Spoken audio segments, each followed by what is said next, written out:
में तो बिल्कुल लीप्स एंड बाउंड्स, हर महीने इतने सारे अकाउंट्स नए खुल रहे हैं और उन सब की सर्विसिंग करते हैं ये लोग। और इतने आईपीओ की झड़ी लगी थी, हर आईपीओ के समय भी इनको बहुत कमाई होती थी, नए नए पोर्टफोलियोज बन रहे हैं, उसकी फीस वो लेते हैं, ये सब बहुत तगड़ी कमाई सीडीएसएल की होती है। अच्छा, एक यहाँ पे मिथ बस्टर करते चलिए आप लोग।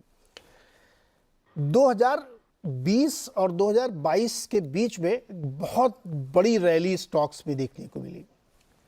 तो जब लोग कंपैरिजन करने बढ़ते हैं तो कहते हैं अच्छा वो वाला मल्टीपल और आज वाले मल्टीपल में बहुत डिफरेंस है, करेक्शन के बाद भी अभी भी उससे बहुत ऊपर है। तो लोग थोड़ा सा इसमें कंफ्यूज हो जाते हैं। क्या ये कंपैरिजन ठीक है क्या कि आप 2019-20 के मल्टीपल को आज कंपेयर करने बैठते हैं? अब सर क्या कहना है आपका इस पर?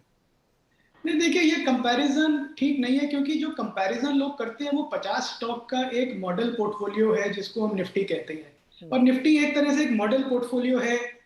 उसका वैल्यूएशन मल्टीपल हाई हो गया है, और अभी अडानी का जो शेयर ऐड होगा उसके बाद 3.5 टाइम्स और बढ़ जाएगा। तो उसको देख के ये कहना कि पूरा बाजार महंगा है एक अच्छे निवेशक के लिए, वो मुझे नहीं लगता वो ठीक बात है। बल्कि स्मॉल कैप मिड कैप में मैं कहूंगा अभी भी बहुत अच्छी अपॉर्चुनिटीज हैं ग्रोथ इन्वेस्टर्स के लिए, जो काफी अट्रैक्टिवली प्राइस्ड हैं। और जो mid cap small cap index हैं वो तो फिर भी अपने ऑल टाइम हाई से काफी लो हैं। तो ऐसा नहीं है कि सिर्फ आपको एक निफ्टी को देखकर ही निफ्टी का मल्टीपल तभी देखना चाहिए अगर आप निफ्टी का ईटीएफ ही ले रहे हैं। पर अगर वो नहीं ले रहे हैं तो फिर मार्केट में तो बहुत अपॉर्चुनिटीज है, फिर क्यों निफ्टी का मल्टीपल देख के परेशान होना। करेक्ट। और बहुत पीछे देख के फिर आप कंफ्यूज होते हैं। ऐसे तो देखेंगे तो 10 साल पहले और कम मल्टीपल थे, तो फिर बड़ा मुश्किल है।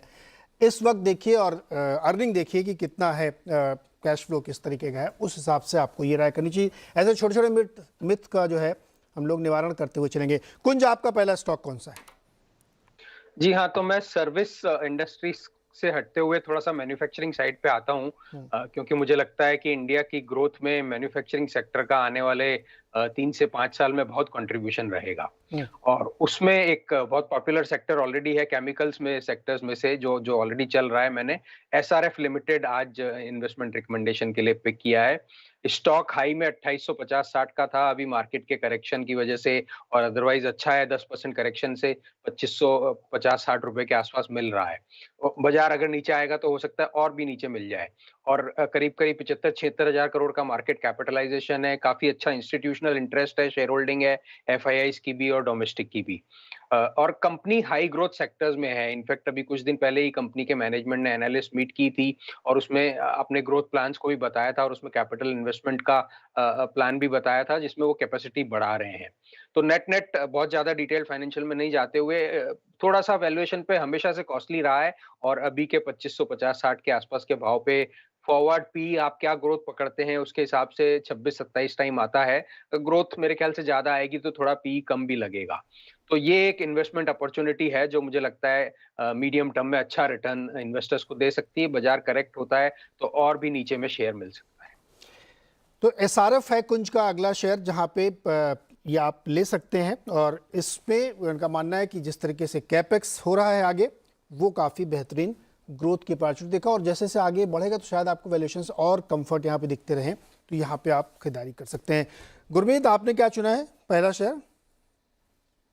नीरज जी, क्योंकि आपने खाने पीने की बात करी और फ्राइडे है, तो पहला स्टॉक जो हमारे मॉडल पोर्टफोलियो में है और जो हम काफी लंबे समय से इसमें इन्वेस्टेड भी हैं, वो टाटा कंज्यूमर है।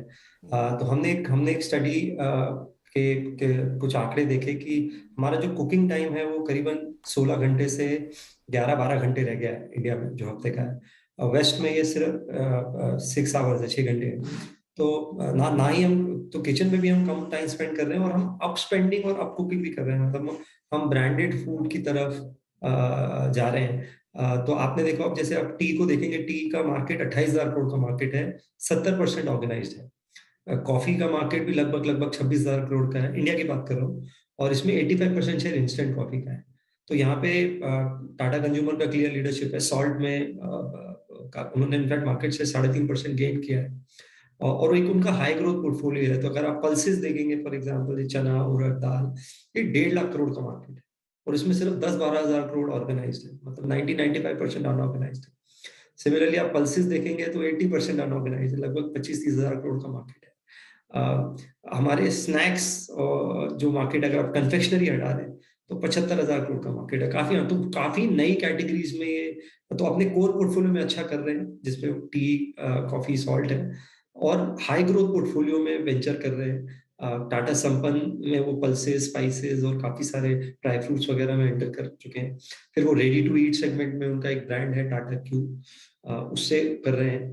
फिर वो आउट ऑफ होम कंजम्पशन में चीजों में है, जैसे नरिश्को है, टाटा स्टारबक्स का जेबी है। तो बहुत सारे ग्रोथ लीवर हैं फ्यूचर के। और आप अगर पिछले 3 साल का उनका सेल्स का कैगर देखेंगे, जब से सुनील डिसूजा जी आए हैं, और ये इन्होंने 2019 में जब से एफएमसीजी को रिस्ट्रक्चरिंग करी है, सिंप्लीफाई किया, लगभग 30% का टॉप लाइन का कैगर है। ऑपरेटिंग रेशियोज भी इंप्रूव हो रहे हैं और बहुत सारा इनोवेशन कर रहे हैं डिजिटली भी। तो ई कॉमर्स का सेल अब 7% हो गया है। वो एक मेट्रिक ट्रैक करते हैं जो मुझे बहुत पसंद है, कि इनोवेशन टू टर्नओवर कितना है। तो वो 2 टाइम्स हो गया है जो 2019 और 20 में था, इन टर्म्स ऑफ नए प्रोडक्ट्स कैसे ला रहे हैं। तो ये एक स्टॉक है जो मुझे लगता है ये दशक का स्टॉक है, आप आराम से लेके कर सकते हैं। थोड़ा सा एफएमसीजी स्टॉक्स हमेशा थोड़े से हाई वैल्यूएशन पे होते हैं, तो अगर आप क्वांटिटी गोल लेके स्टैगर्ड वे में अगर लेंगे तो ज्यादा बेहतर होगा। अच्छा, किचन का साइज इसीलिए छोटा होता जा रहा है क्या? मुंबई में फ्लैट्स वगैरह में बड़े छोटे छोटे